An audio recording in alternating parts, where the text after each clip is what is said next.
Dobra, mam nadzieję, że mnie słychać dobrze. Nagrywam z telefonu. Słuchajcie, krótko, zwięźle i na temat. Było sporo problemów przez ostatnie pół roku. Kilka rzeczy do koparki musiałem zamówić, były to rzeczy sprowadzane. Niestety przez pandemię, jak wiecie, paczki były opóźnione i nie wszystko przyszło zgodnie z czasem. Dlatego mamy połowę lipca i kręcę dopiero ten film, mogę Wam pokazać, jak wyglądają postępy w budowie koparki. Ten filmik jest taki krótki, wprowadzający, podzielę to na kilka segmentów.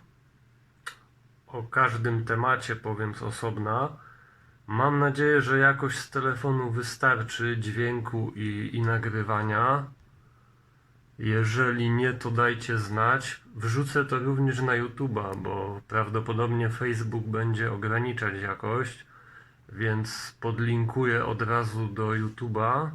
Powinna być tam chyba lepsza jakość. Wiecie, termin wysyłek paczek, które dochodziły, to jest jedna sprawa. Druga rzecz jest taka, że towar przychodził i był od razu uszkodzony. A mam na myśli tutaj siłowniki hydrauliczne, które zamawiałem z fabryki z Chin. Także nie dosyć, że się długo naczekałem, to jeszcze przyszły uszkodzone. A dokładnie co przyszło uszkodzone, to pokażę na osobnych filmikach. Nie wiem ile ich będzie, nie wiem jak często będą.